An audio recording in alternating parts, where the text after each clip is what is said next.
말씀 같이 보겠습니다. 마가복음 11장 15절부터 12장 12절까지인데요. 중간중간 필요한 곳들 읽도록 하겠습니다. 마가복음 11장 15절부터 우리 같이 읽읍시다. 11장 15절부터 읽습니다. 시작. 그들이 예루살렘에 들어가니라. 예수께서 성전에 들어가사 성전 안에서 매매하는 자들을 내쫓으시며 돈 바꾸는 자들의 상과 비둘기 파는 자들의 의자를 둘러 엎으시며 아무나 물건을 가지고 성전 안으로 지나다님을 허락하지 아니하시고 이에 가르쳐 이르시되 기록된 바 내 집은 만민의 기도하는 집이라 칭함을 받으리라고 하지 아니하였느냐. 너희는 강도의 소굴을 만들었도다 하시매 대제사장들과 서기관들이 듣고 예수를 어떻게 죽일까 하고 꾀하니 이는 무리가 다 그의 교훈을 놀랍게 여김으로 그를 두려워함일러라. 그들이 다시 예루살렘에 들어가니라. 예수께서 성전에서 거니실 때에 대제사장들과 서기관들과 장로들이 나와 이르되 무슨 권위로 이런 일을 하느냐? 누가 이런 일할 권리를 주었느냐? 예수께서 이르시되 나도 한 말을 너희에게 물으리니 대답하라. 그리하면 나도 무슨 권위로 이런 일을 하는지 이르리라.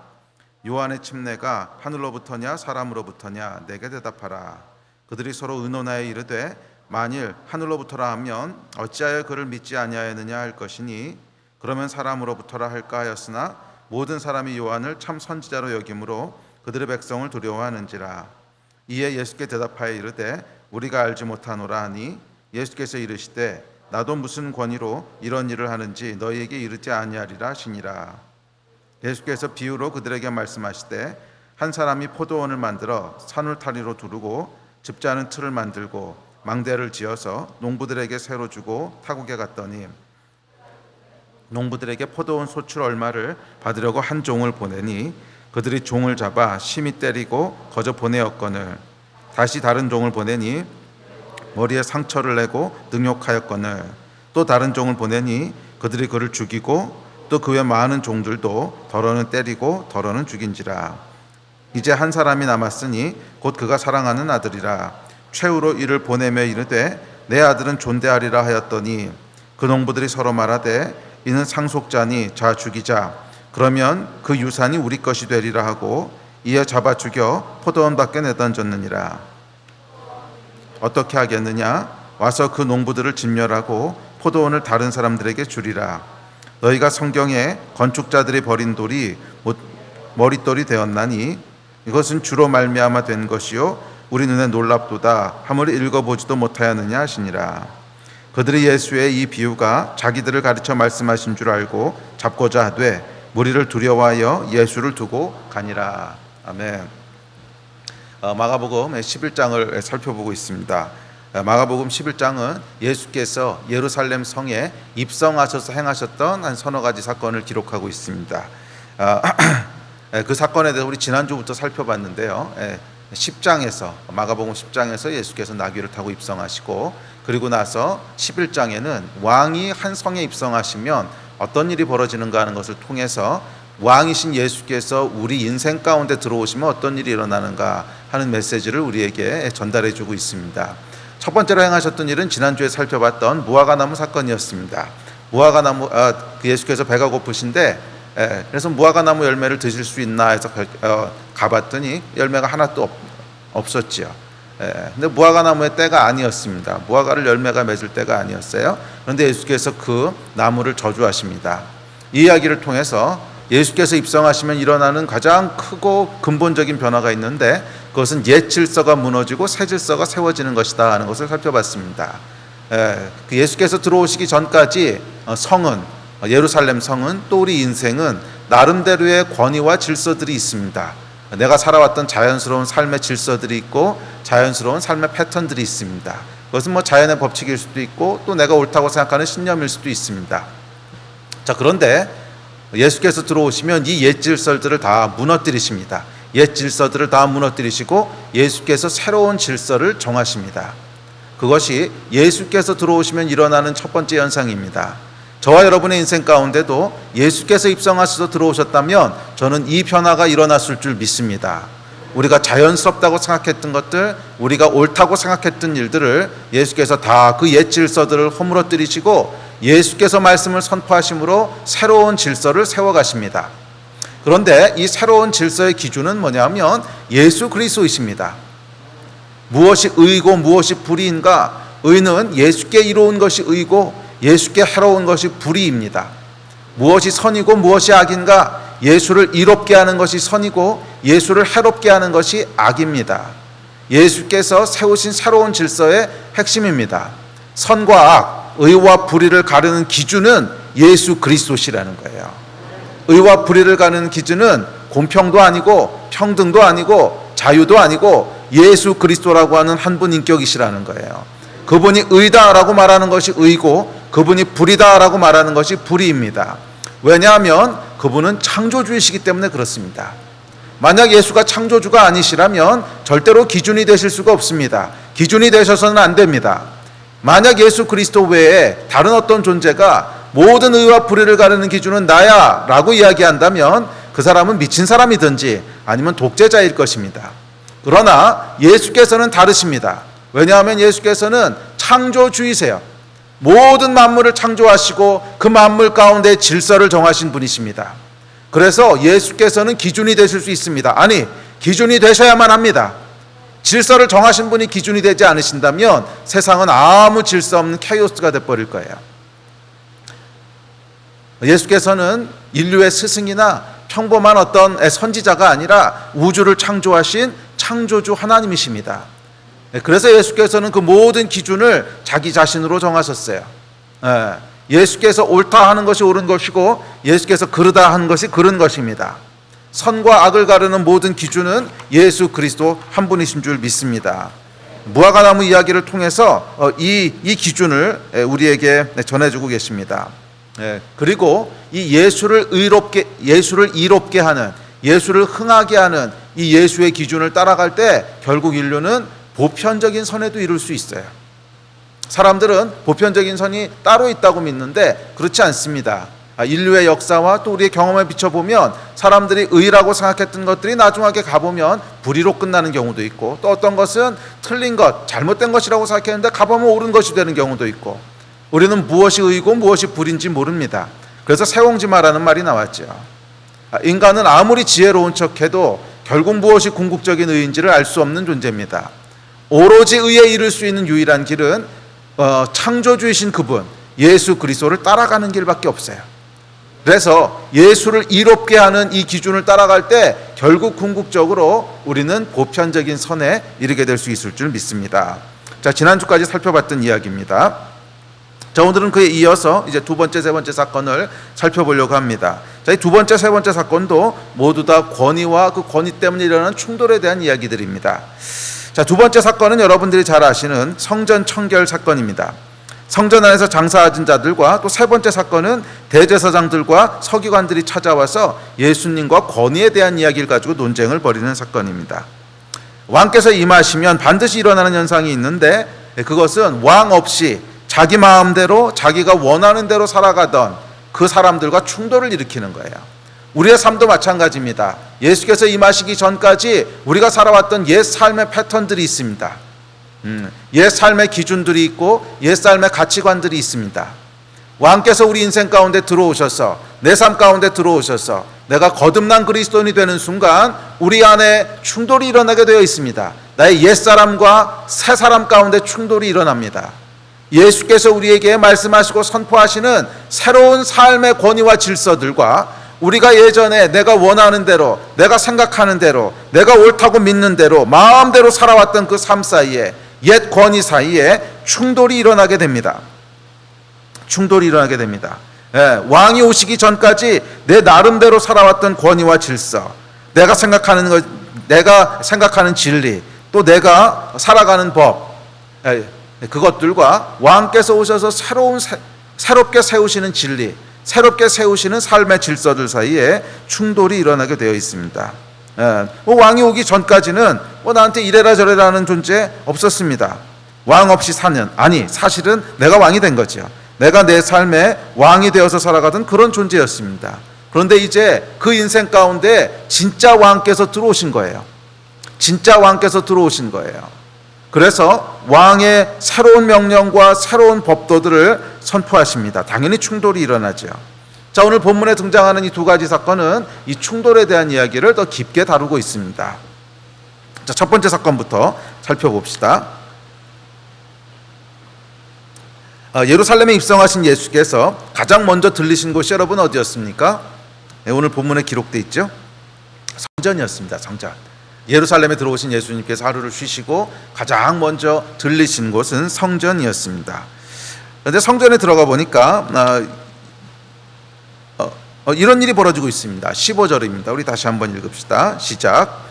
그들이 예루살렘에 들어가니라 예수께서 성전에 들어가사 성전 안에서 매매하는 자들을 내어 쫓으시며 돈 바꾸는 자들의 상과 비둘기 파는 자들의 의자를 둘러 엎으시며. 권위의 충돌이 가장 먼저 일어나는 곳이 있는데 그곳은 성전입니다. 사람에게는 나름대로의 성전이 있습니다. 저와 여러분 안에도 성전이 있습니다.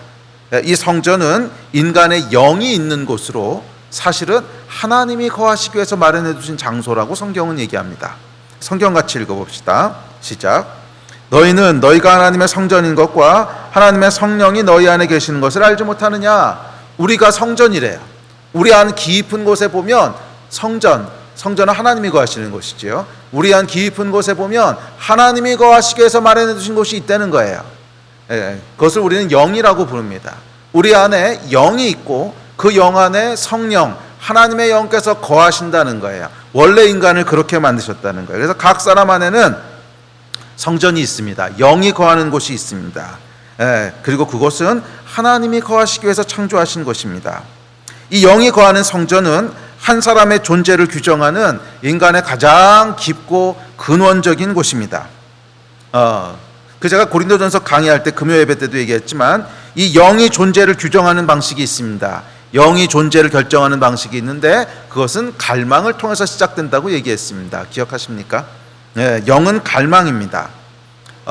성경에 보면 성령뿐만 아니라 다른 수많은 세상의 영들을 얘기합니다. 그래서 뭐 돈의 영도 있고 권력의 영도 있고 다른 수많은 영들을 얘기하는데 이 영은 여러분 영이 우리 안에 자리 잡게 되면 가장 먼저 행하는 영의 본질적인 역사가 뭔가 하면 갈망을 일으키는 거예요. 그래서 영은 즉 갈망입니다.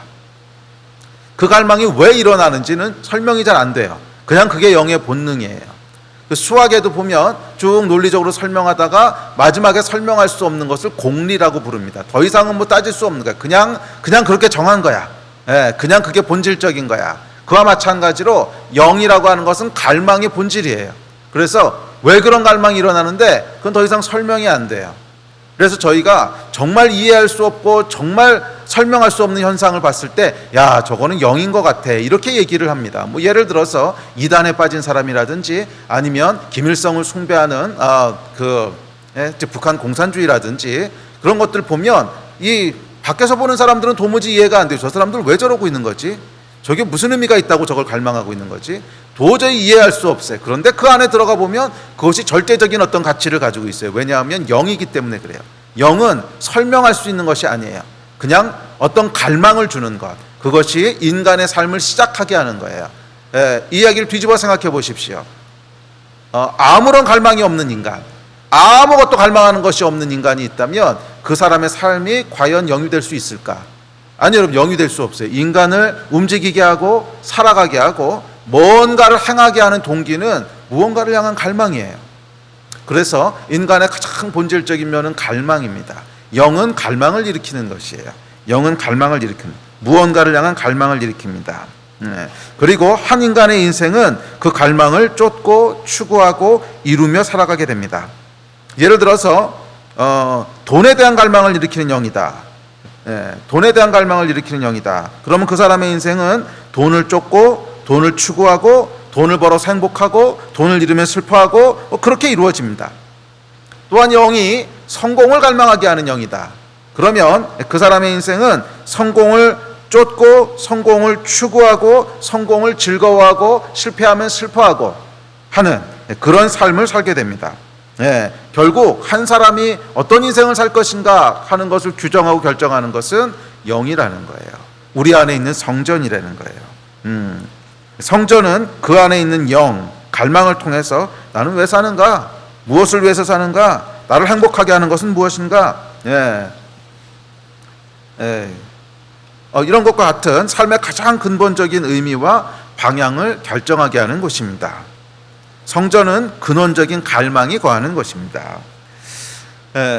그래서 이 왕께서 입성하시면 가장 먼저 충돌이 일어나는 곳은 바로 이 성전입니다. 왕께서 들어오셔서 물어보시는 거예요. 너의 근원적인 갈망은 뭐냐? 너의 근원적인 갈망은 뭐냐?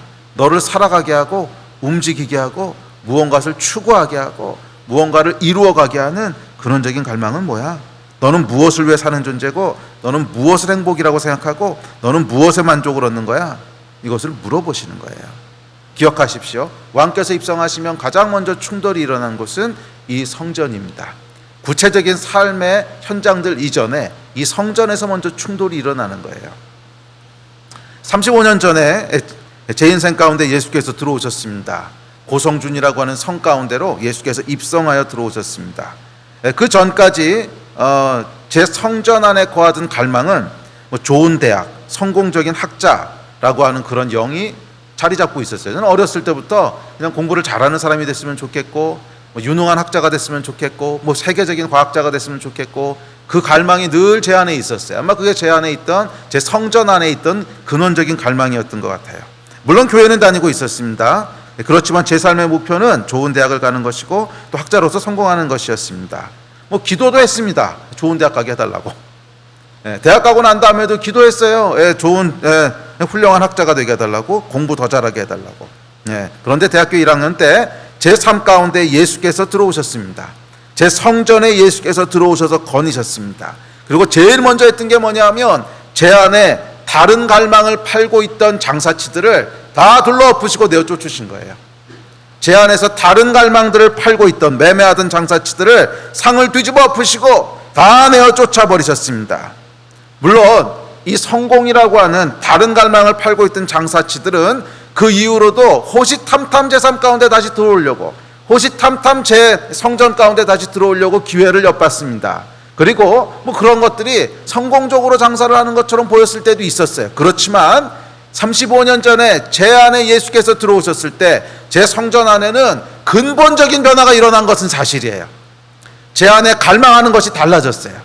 그때 이후로 갈망하는 것이 달라졌어요. 그날 이후로 제 안에 성전에, 제 안 깊은 곳에 있는 성전에 자리 잡게 된 가장 근원적인 갈망은 오직 예수, 오직 예수, 오직 예수로 바뀌었습니다. 살아도 예수를 위해서 살고 죽어도 예수를 위해서 죽고 예수를 이롭게 하고 예수를 영화롭게 하는 것이 나의 모든 기쁨이고 나의 모든 행복이고 삶의 목적이 되었습니다.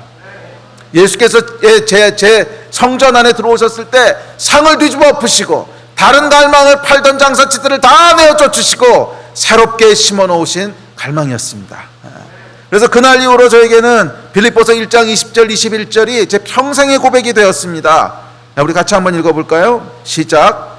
살든지 죽든지 내 몸에서 그리스도가 존귀하게 되게 하려 하나니 이는 내게 사는 것이 그리스도니 죽는 것도 유익함이라. 할렐루야. 제 안에 입성하신 예수께서 제 성전 안에 다른 갈망을 팔던 장사치들을 내어 쫓으시고 상을 둘러엎으신 거예요. 그리고 드디어 원래 저를 창조하셨을 때 하나님께서 두셨던 그 목적, 제 안 깊은 성전 가운데 하나님의 영이 거하시는 이 놀라운 하나님의 목적이 이루어졌습니다. 할렐루야. 제 성전 안에 성령께서 거하시기 시작한 거예요. 여러분의 성전은 어떠십니까? 여러분의 성전은 어떠십니까? 그 성전 중앙에 누가 좌정하고 계십니까? 예수께서 여러분의 성전에 좌정하셨습니까? 아니면 혹시 다른 갈망을 파는 장사치들이 열심히 다른 갈망을 팔고 돌아다니지는 않습니까? 예수께서 이렇게 말씀하셨습니다. 16절 17절입니다. 시작. 아무나 물건을 가지고 성전 안으로 지나다니면 허락하지 아니하시고 이에 가르쳐 이르시되 기록된 바 내 집은 만민이 기도하는 집이라 칭함을 받으리라고 하지 아니하였느냐. 너희는 강도의 소굴을 만들었도다 하시매. 아무나 물건을 가지고 성전을 지나다니도록 허락하지 않으셨어요. 예수께서는 우리 성전 가운데 아무나 물건을 가지고 지나다니도록 허락하지 않으신다는 거예요. 왕이신 예수께서 우리 성전 가운데 입성하시면, 우리 성 가운데 들어오셔서 성전에 찾아오시면 아무나 물건을 가지고 돌아다니도록 허락하지 않으세요. 아무나 다른 갈망이라고 하는 물건을 막 팔고 다니도록 허락하지 않으신다는 거예요. 이 성전은 무엇을 왜 지음받았어요? 하나님이 거하시는 장소로 지음받았어요. 그래서 성전은 뭐라 그랬냐면 만민이 기도하는 집이라고 말씀하셨습니다. 기도하는 집이라고 하는 것은 하나님을 대면한다는 뜻이에요. 성전은 만민이 하나님을 만나고 대면하는 장소라는 거야. 우리 안에 있는 깊은 성전은 하나님을 만나고 대면하는 장소라는 거야. 그래서 그곳에는 하나님의 영이신 성령께서 거하셔야 되는 거예요. 그 목적을 가지고 만드셨다는 거예요. 내 집은 만민의 기도하는 집이라. 여러분, 한 사람 한 사람의 인생은 만민이 기도하는 성전입니다. 그 깊은 성전에서, 성전의 지성소에서 각 사람이 하나님을 대면하도록 그렇게 하나님 우리를 창조하셨어요. 우리 가장 깊은 곳에는 하나님이 계셔야 해요. 그래서 하나님께서 들어오시면, 예수께서 들어오시면 한 가지를 금하십니다. 다른 물건을 가지고 지나다니는 것을 허락하지 않으시는 거야. 그렇게 성전을 더럽히는 것을 허락하지 않으시는 거야. 다른 갈망이 우리 성전 가운데 들어오는 것을 허락하지 않으시는 거예요. 다른 욕망이 우리 가운데 들어오는 것을 허락하지 않으시는 거예요. 그것을 가지고 강도의 소굴이라고 말씀하셨어요. 성전을 더럽힌다는 거야. 우리 성전 가운데는 오로지 예수만이 거하셔야 되는 곳인 줄 믿습니다. 어떤 다른 갈망도 그곳에 있을 수 없는 줄 믿습니다. 성경은 성전 안에서 다른 영이 만들어내는 갈망을 그들의 신이라고 얘기합니다. 성경 구절 같이 읽어볼까요? 빌립보서입니다. 시작. 그들의 신은 배요, 그 영광은 그들의 부끄러움에 있고 땅의 일을 생각하는 자라. 자, 신은 배요라고 하는 게 무슨 말이냐면 배를 부르게 해주는 것을 신으로 섬기는 거라는 거예요. 배를 부른다고 하는 것은 상징적인 얘기죠. 꼭 밥만 얘기하는 것이 아니라 그들 안에 있는 배고픔, 욕망, 갈망, 원하는 것들, 그게 그들의 신이라는 거예요. 성경이 얘기하고 있는 신, 우상은 뭐냐면 금송아지 만들어 놓고 무슨 불상 만들어 놓고 이런 게 우상이 아니라 우리 안에 있는 배고픔, 갈망, 우리의 배, 우리 성전 안에 있는 다른 갈망, 그게 너희가 섬기는 신이라는 거야. 이해가 되십니까? 우리가 돈을 갈망하는 것이 있으면 돈이 우리의 신이고요. 우리가 자식들에 대한 집착이 있으면 자식이 우리의 신이고요. 우리가 명예에 대한 갈망이 있으면 명예가 우리의 신이라는 거예요. 그렇다면 예수가 우리의 신이라고 하는 건 무슨 뜻이겠습니까? 예수가 우리의 하나님이라고 하는 건 무슨 뜻이겠어요? 우리 안에 예수를 향한 갈망이 있어야 된다는 거야. 우리 안에 예수를 향한 갈망이 있어야 된다는 거야. 그것이 우리가 예수를 섬기고 있다는 뜻이라는 거예요. 우리의 신은 여러분, 우리 안에 있는 갈망입니다. 우리가 섬기고 추구하고 사랑하는 신, 그것은 우리 성전 안에 어떤 갈망이 있느냐, 그것이 우리의 신을 결정하는 거예요. 네, 그럼 다시 묻습니다. 여러분은 어떤 신을 섬기고 계십니까? 여러분은 어떤 신을 섬기고 계십니까? 예수가 여러분의 신이십니까? 여러분은 어떤 신을 섬기십니까? 그 얘기는 여러분 안에 어떤 갈망이 있으십니까? 무엇이 여러분을 행복하게 합니까? 무엇이 여러분을 만족해 합니까? 무엇이 여러분의 시간을 빼앗고 있습니까? 그것이 여러분의 신이에요. 그게 여러분이 섬기고 있는 신이에요. 마가복음 11장에 등장하는 사람들, 그들의 신은요, 돈 그리고 명예 이런 것들이었어요. 돈을 벌기 위해서 성전에서 부지런히 다른 무언가를 팔고 있었습니다. 또 종교 지도자라고 하는 명예를 유지하기 위해서 그 파는 것들을 허락하고 거기서부터 뭔가 뒷돈을 받았든지 했겠죠. 여러분의 성전에 누가 거하십니까? 혹시 여러분의 성전에 다른 갈망을 파는 장사치는 없습니까? 여러분의 갈망은 오직 예수뿐이십니까? 아니면 예수 말고도 또 다른 갈망이 공존하십니까? 죄송하지만 또 다른 갈망이 공존하고 있다면 죄송해요. 그게 여러분의 신이에요. 그게 여러분이 섬기는 신이에요. 이어지는 18절은 이렇게 얘기합니다. 시작. 대제사장들과 서기관들이 듣고 예수를 어떻게 죽일까 하고 꾀하니 이는 무리가 다 그의 교훈을 놀랍게 여김으로 그를 두려워함이러라. 대제사장들과 서기관들이 예수와 충돌했습니다. 왜냐하면 그들은 다른 신을 섬기는 사람들이었기 때문입니다. 그들 안에는 예수 외에 다른 갈망이 있었습니다.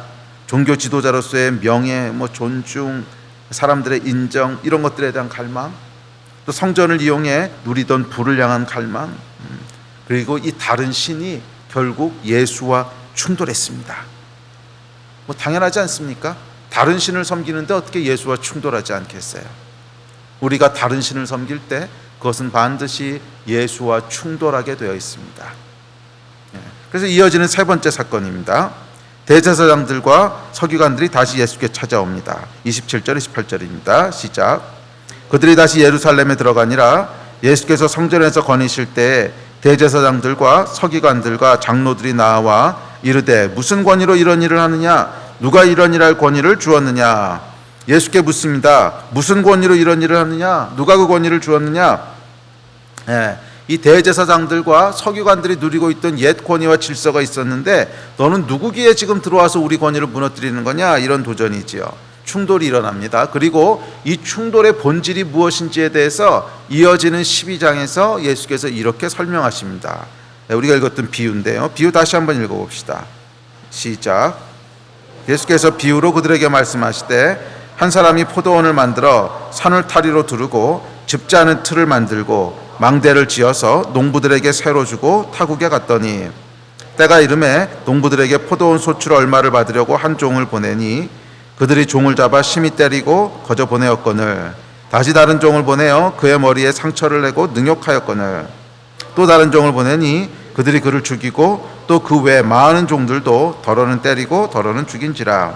이제 한 사람이 남았으니 곧 그가 사랑하는 아들이라. 최후로 이를 보내며 이르되 내 아들은 존대하리라 하였더니 그 농부들이 서로 말하되 이는 상속자니 자 죽이자. 그러면 그 유산이 우리 것이 되리라 하고 이에 잡아 죽여 포도원 밖에 내던졌느니라. 포도원 주인이 어떻게 하겠느냐? 와서 그 농부들을 진멸하고 포도원을 다른 사람들에게 주리라. 너희가 성경에 건축자들이 버린 돌이 모퉁이의 머릿돌이 되었나니 이것은 주로 말미암아 된 것이요 우리 눈에 놀랍도다 함을 읽어보지도 못하였느냐 하시니라. 그들이 예수의 이 비유가 자기들을 가르쳐 말씀하심인 줄 알고 잡고자 하되 무리를 두려워하여 예수를 두고 가니라. 아멘.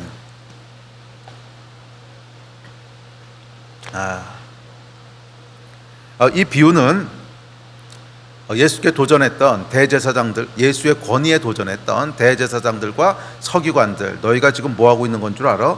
이거 하고 있는 거야. 그러고 설명해 주시는 거예요. 그렇죠? 그래서 마지막에 보면 그들이 이 비유가 자기를 얘기하는 건 줄 알았더라 이렇게 얘기하죠. 예수의 권위에 도전했던 사람들에게 너희가 지금 하고 있는 일의 본질이 뭔 줄 알아? 이거 하고 있는 거야. 그렇게 말씀해 주신 거예요. 자, 이 비유의 내용은 그렇게 복잡하지 않습니다. 아주 단순하고 명료합니다. 권위의 충돌에 대해서 몇 가지 중요한 진리를 전하는데 첫 번째는 모든 사람이 다 두 가지 선택이 있다는 거예요. 왕이 종들을 보내면 그 왕의 권위에 순종하든지 아니면 대적하든지 둘 중 하나 한다는 거야. 중간은 없지 않습니까? 왕이 포도원에 보내서 이것저것 해라, 소출을 보내라. 주인이 그러면 보내든지 안 보내든지 둘 중 하나죠. 우리 삶 가운데 예수의 권위가 들어오게 되면 두 가지 선택이 있다는 거예요. 왕이신 예수의 권위 앞에 복종할 것인지 아니면 그 권위에 대적할 것인지 두 가지 선택이 있다고 하는 것을 이 비유가 알려줍니다. 그리고 예수께서 대제사장들과 서기관들에게는 이 비유를 통해서 너희는 지금 대적하고 있는 거야. 너희는 지금 거부하고 있는 거야. 너희는 성전에 다른 갈망을 가지고 있고 다른 신을 섬기고 있기 때문에 참 신이신 하나님의 권위에 대적하는 자야. 이 이야기를 하고 있는 것입니다. 그래서 우리 안에 예수 외에 다른 갈망을 가진 사람, 예수 외에 다른 소망을 가진 사람, 예수 외에 다른 기쁨을 가진 사람은 결국 예수와 충돌하게 됩니다. 잘 들으십시오. 우리 안에 예수 외에 다른 갈망이 있는 사람, 예수 외에 다른 소망이 있는 사람, 예수 외에 다른 기쁨이 있는 사람은 결국 예수와 충돌하게 된다는 거예요. 결국 예수와 충돌하게 된다는 거예요. 왜요? 갈망은 영이거든. 우리 안에 예수 외에 다른 갈망하는 것이 있다면 그 이야기는 뭐예요? 다른 영이 있다는 거야. 그리고 그 영은 뭐예요? 신이거든.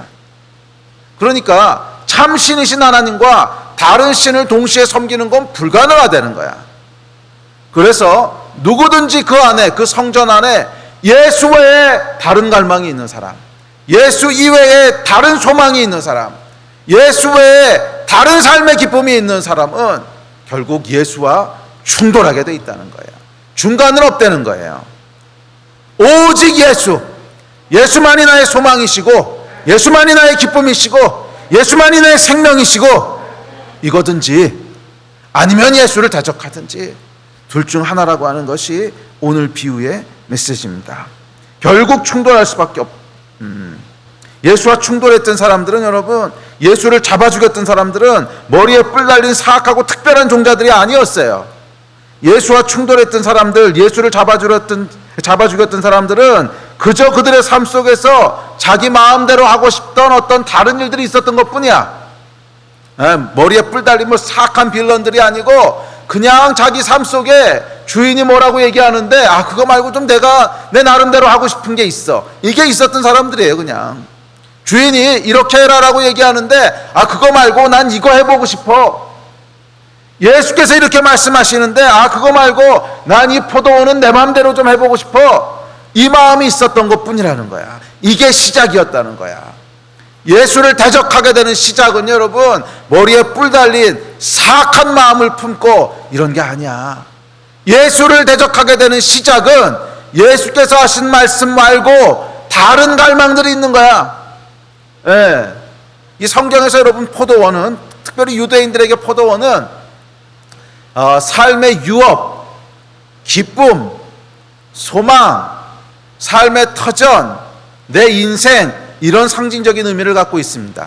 그래서 성경에 보면 많은 경우에 포도원이라고 하는 비유는 다 이런 의미로 쓰입니다. 그 삶의 터전이 되는 거, 그 삶의 유업이 되는 거. 왜냐하면 거기서는 계속 땅을 물렀기 때문에 유업으로, 유업이 되는 거, 삶의 터전이 되는 거, 내 인생, 내 기쁨, 소망, 뭐 그런 뜻이에요, 포도원은. 자, 그런데 이 농부들이 포도원을 그냥 내 마음대로 하고 싶었다는 거야. 나에게 주어진 내 인생. 그런데 원래 이 인생의 주인은 누구예요? 하나님이시거든. 원래 포도원은 누가 만든 거야? 하나님이 만드신 거거든. 그 포도원에 포도는 누가 심으신 거야? 하나님이 심으신 거거든. 그런데 그 하나님이 주신 것을 그냥 내 마음대로 하고 싶은 마음이 있는 거야. 그 소출도 내가 마음대로 누리고 싶고, 또 이 포도원에서 뭐 과수원 치는 것도 내 방식대로, 내 마음대로 해보고 싶고, 이거 다른 갈망, 다른 소원, 그것이 결국 주인을 대적하게 했다는 거예요. 이게 시작이었다는 거예요. 이게 시작이었다는 거예요. 대적함의 시작은, 여러분 기억하십시오, 성전에 다른 갈망을 가지는 거예요. 그리고 그것은 다른 영이고, 그리고 그것은 다른 신이에요. 자, 비유가 말하는 두 번째 메시지가 있습니다. 두 번째 메시지는 뭐냐면, 이 충돌은요, 중간에서 멈춰지지 않는다는 거야. 결국 끝까지 간다는 거야. 주인이, 여러분, 종을 몇 번씩 보냅니다. 처음에 보냈을 때 그랬다가 아이고 실수였구나 이러고 돌이키면 좋은데 그러지 않았어요. 또 주인이 종을 2번, 3번, 4번 계속 보내면 아이고 이거 계속하면 안 되겠구나, 주인이 굳은 의지가 있구나, 그러지 않았다는 거야. 그래서 멈추지 않았다는 거야. 결국 여러분, 이 시작은요, 끝까지 가요. 결국 주인과 주인의 아들을 죽이는 데까지, 예수를 죽이고 대적하는 데까지 간다는 거예요. 권위의 충돌은, 여러분, 처음부터 대놓고 예수를 대적하는 것으로 시작되지 않습니다. 그저 예수 외에 다른 갈망이 있는 것뿐이야. 그저 예수 외에 다른 갈망이 있는 거야. 그저 예수 외에 다른 소망과 기쁨이 있는 것뿐이에요. 그런데 여러분, 성전에서 일어난 이 작은 충돌, 작은 엇나감, 예수 외에도 내가 해보고 싶은 것이 있는 작은 엇나감이 결국 예수를 대적하고 죽이는 데까지 멈추지 않는다는 거예요. 왠지 아십니까? 영의 충돌이기 때문에 그래요. 이것의 본질은 영의 충돌이기 때문에 그래요. 그냥 조금 삶에 실수가 있고, 조금 삶이 부족하고 연약하고 이런 것하고는 다른 얘기야. 맞아요, 여러분. 우리 삶이 연약하고 부족해서 실수도 하고 넘어지기도 해요. 그것과 내 성전 안에 다른 갈망이 있는 것은 전혀 다른 차원의 얘기예요. 우리 삶의 연약함이나 실수들은 시간이 지나면 결국 하나님 앞으로 성숙해져 갈 수 있어요. 그렇지만 우리 안에 다른 갈망이 있는 것, 예수 외에도 다른 기쁨의 근원이 있고, 예수 외에도 다른 소망의 근원이 있고, 예수 외에도 내 인생에 해보고 싶은 갈망들이 있는 것, 이것은 여러분 다른 영이 있는 거야. 다른 신을 섬기는 거야. 하나님과는 공존할 수 없는 거예요. 결국 충돌하게 된다는 거예요. 영의 충돌입니다. 혹시 오늘 여러분 안에 예수가 불편한 것이 있진 않습니까? 혹시 그런 분 한 분도 없기를 저는 정말 소원하는데, 혹시라도 여러분 안에 예수가 불편한 것이 있는 분은 없으십니까? 뭐 대적하고 이러는 건 전혀 아니야. 전혀 예수 대적하겠다는 건 아니고, 그냥 내가 원하는 것이 따로 있는데 자꾸 예수께서는 다른 말씀을 하시는 것 같아. 뭐 이런 거. 그래서 불편해. 교회를 안 다니겠다는 거 아니야. 교회는 잘 다닐 거야. 배교하겠다는 건 물론 아니야. 나는 그냥 죽을 때까지 기독교인일 거야. 그런데 그냥 내가 하고 싶은 것, 원하는 것이 있어. 근데 예수께서 하신 게 좀 다른 것 같아. 그래서 자꾸 불편해.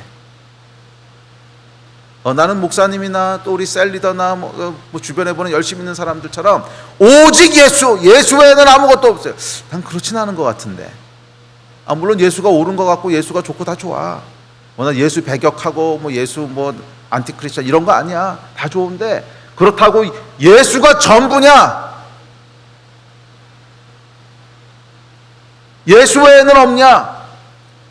예수만이 유일한 갈망이고, 예수만이 삶의 유일한 소망이고, 예수만이 삶의 유일한 기쁨이고, 이거냐? 그거는 아닌데. 난 예수가 좋고 뭐 믿고도 하는데 내 안에는 그거 말고도 다른 갈망도 있는데. 그래서 약간 불편한. 여러분 혹시 그런 불편함이 있지 않으십니까? 그렇다면 여러분 조심하십시오. 거기서부터 시작된다는 거예요. 다른 영을 파는 장사치가 우리 성전 안에 왔다 갔다 하고 있다는 거야. 이거 내쫓지 않으면 결국 예수를 대적하는 데까지 간다는 거야. 결국 예수를 대적하는 데까지 간다는 거야.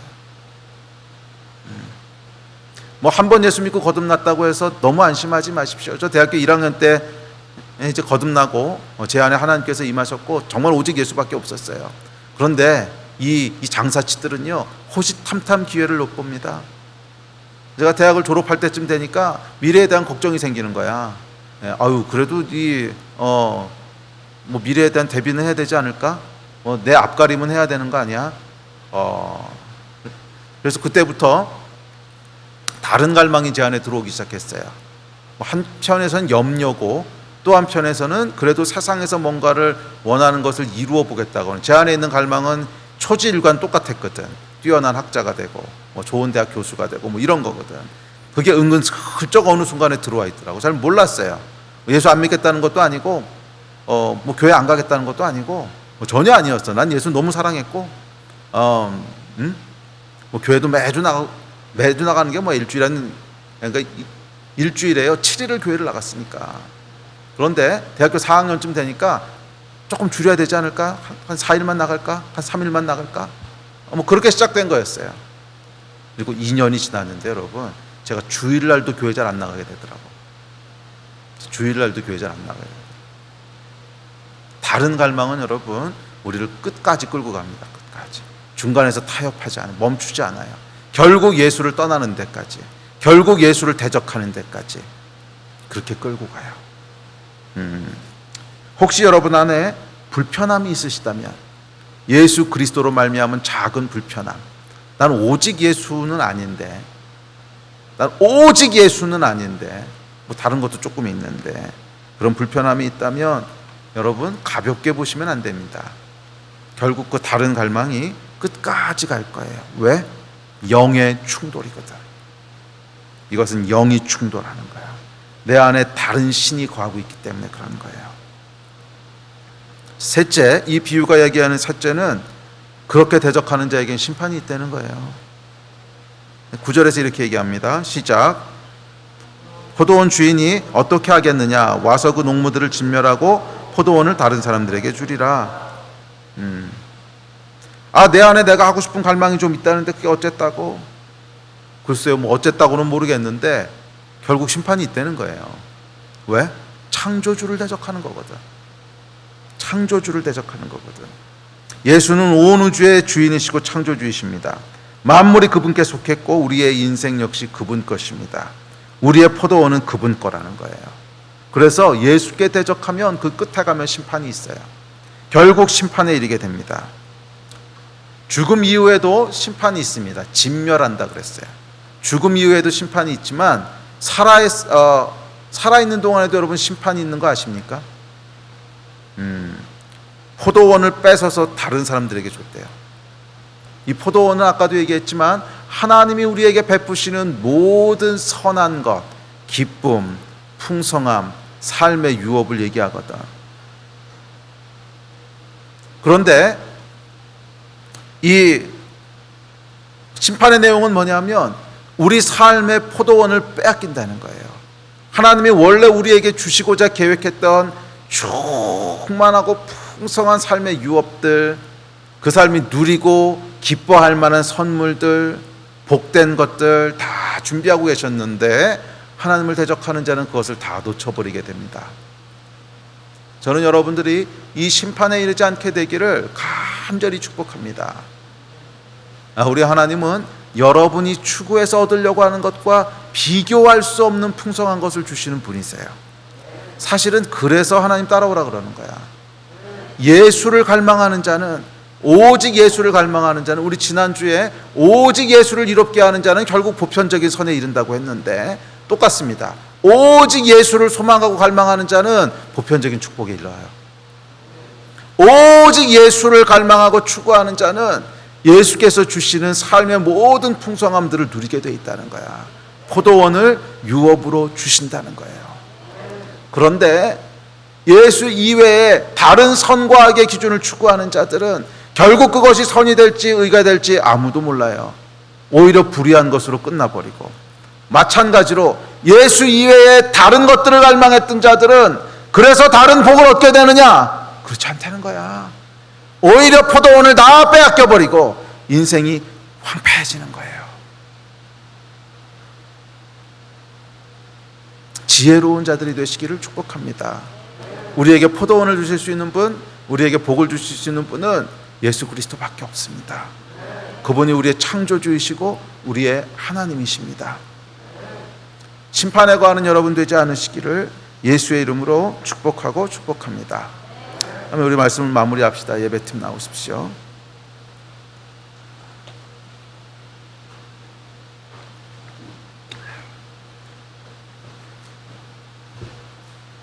예수를 믿는다는 것이 여러분 무엇입니까? 예수를 믿는다는 것은 표현도 그렇게 하죠. 예수를 영접한다. 맞아요. 나라고 하는 이 성 가운데 예수께서 입성에 들어오시는 거예요. 예루살렘 성에 왕께서 입성에 들어오시듯이 나라고 하는 인생 가운데 이 성 가운데로 예수께서 입성에 들어오시는 것, 그래서 영접하는 거예요. 영접하면 무슨 일이 벌어집니까? 성전에 찾아오십니다. 우리 인생의 가장 깊은 영이 있는 곳에 찾아오셔서 그곳에 성령께서 좌정하세요. 그러면 성령께서 우리 안에 좌정하시게 되면 우리 안에 근본적인 변화가 일어납니다. 무슨 변화가 일어납니까? 예수를 향한 갈망이 일어나는 거예요. 다른 갈망들이 다 끊어지는 거예요. 예수께서 우리 성전에 들어오셔서 우리 안에 있던 다른 갈망을 팔고 있던 장사치들을 상을 뒤엎으시고 다 쫓아내십니다. 일이 일어나야 되는 거예요. 그리스도인이십니까? 예수를 영접하셨습니까? 그렇다면 예수께서 여러분 안에 이 일을 행하십니다. 우리 안에 다른 갈망을 팔던 장사치들을 다 내어 쫓으실 것입니다. 그리고 그곳에 예수께서, 성령께서 좌정하셔서 오직 예수, 오직 예수, 예수만이 나의 소망이시고 예수만이 나의 기쁨이시고 예수만이 나의 갈망이십니다. 이 갈망을 일으키세요. 할렐루야. 이것이 그리스도인의 시작입니다. 혹시 여러분 안에 다른 갈망으로 인한 불편함이 있으시다면 오늘 예수께서 여러분의 성전 가운데 들어오셔야 합니다. 오늘 예수께서 여러분의 성전 안에 들어오셔서 다른 갈망을 팔고 있던 장사치들을 엎으시고 쫓아내실 것입니다. 교회를 오래 다녔을 수도 있습니다. 신앙생활을 오래 했을 수도 있고 모태부터 신앙인이었을 수도 있습니다. 그렇지만 여러분 안에 다른 갈망을 팔고 있는 장사치들이 그 성전 안에 계속 돌아다니고 있다면 죄송하지만 여러분 인생의 주인은 예수가 아니세요. 여러분의 신은 예수가 아니세요. 겉으로 드러나는 모습하고는 관계없어요. 우리가 예수의 사람이냐 그렇지 않냐 하는 것은 내가 겉으로 교회를 다니는 종교 생활을 하고 있느냐 아니냐 이거하고 아무 상관이 없어. 내가 예수의 사람이냐 아니냐는 내 안 깊은 성전에 어떤 영이 거하냐는 거야. 내 안 깊은 곳에 내 성전에 어떤 갈망이 있냐는 거야. 오직 예수에 대한 갈망으로 충만하시다면 여러분은 예수의 사람입니다. 오직 예수만이 나의 소망이시고 예수만이 나의 기쁨이시고 예수만이 나의 모든 삶의 이유이시고 삶의 목적이시고 그렇다면 여러분은 예수의 사람이 맞아요. 성령이 계시다면 그 갈망이 있을 수밖에 없어. 그러나 예수 외에 다른 갈망이 공존하고 있다면 다른 갈망이 여러분 안에 공존하고 있다면 죄송합니다. 여러분은 다른 신을 섬기고 있는 거예요. 그 갈망이라고 하는 신을 섬기고 있는 거예요. 그 갈망 자체가 고상한 갈망이냐 저급한 갈망이냐 이건 아무 상관없어. 아무리 고상한 갈망이든 아무리 저급한 갈망이든 예수보다 앞서 있는 갈망이 있다면 그것은 다른 신이야. 다른 영이 여러분을 지배하고 있는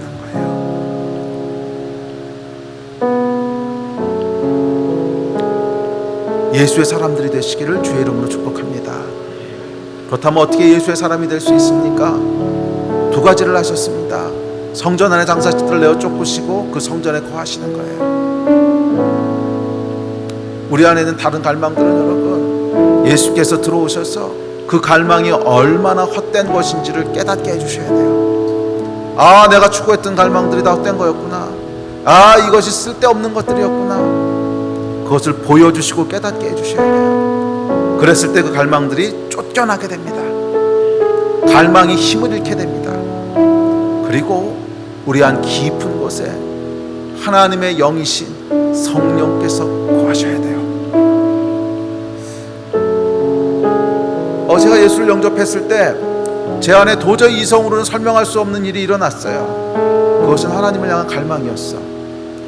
도대체 내가 왜 하나님을 갈망하는지를 아무리 생각해도 이해할 수가 없어. 분명히 거듭나기 전날까지는 안 그랬거든. 그런데 예수를 영접하고 나서 내 안에 성령이 들어오시니까 예수란 말만 들어도 눈물이 나고 하나님의 나라란 말만 들어도 막 심장이 두근두근 뛰면서 맞아, 그게 내 삶의 이유고 난 그렇게 살아야 되고, 하루 만에 일어난 변화야. 하루 만에 설명할 수 없네. 왜? 영이니까. 오늘 여러분 안에 이 영이 임하시기를 축복합니다. 각 가정에서 예배드리시는 모든 가정 가운데 성령께서 임하시기를 축복합니다. 그러나 그분이 임하시려면 조건이 있어요. 여러분이 영접해드려야 돼. 내가 내 성의 문을 꽉 닫고 있는데 하나님께서 강제로 열고 들어오시는 분이 아니셔요. 내가 willingly, 자원해서 기쁘게 도움을 청하고 예수를 내 인생 가운데 영접할 때 그분의 영이 여러분 안에 새로운 갈망을 일으키게 될 줄 믿습니다. 이 놀라운 변화의 역사가 이 예배드리는 모든 분들의 삶 가운데 다 일어나게 되기를 주의 이름으로 축복합니다. 우리 같이 좀 기도하십시다. 우리 가정에 계신 여러분들은 자리에서 일어나시든지 아니면 무릎을 꿇으시든지, 그리고 우리 같이 좀 기도하는 시간을 가집시다. 우리 함께 기도하실 때 예수를 영접해드렸던 예루살렘 성 사람들처럼 예수를 영접하십시다. 네, 우리 안에 부족한 것들이 있어요. 또 내 안에 내 힘으로 해결 안 되는 것들도 있어요. 괜찮습니다. 일단 예수께서 들어오시면 그분께서 행하십니다. 마음을 열고 예수를 영접합시다. 예수님, 우리 삶 가운데 임재하여 주십시오. 이곳에 좌정하여 주십시오. 나의 삶을 다스려 주십시오. 내 삶에 있는 다른 갈망을 팔고 있는 장사치들을 내어 쫓아 주십시오. 오직 예수만을 갈망하는 자가 되게 하여 주십시오. 네, 이렇게 기도하십시다. 그 기도를 통해서 오늘 성령께서 각 가정 가운데 찾아가시고 역사하실 줄 믿습니다. 우리 함께 합심해서 기도하시겠습니다.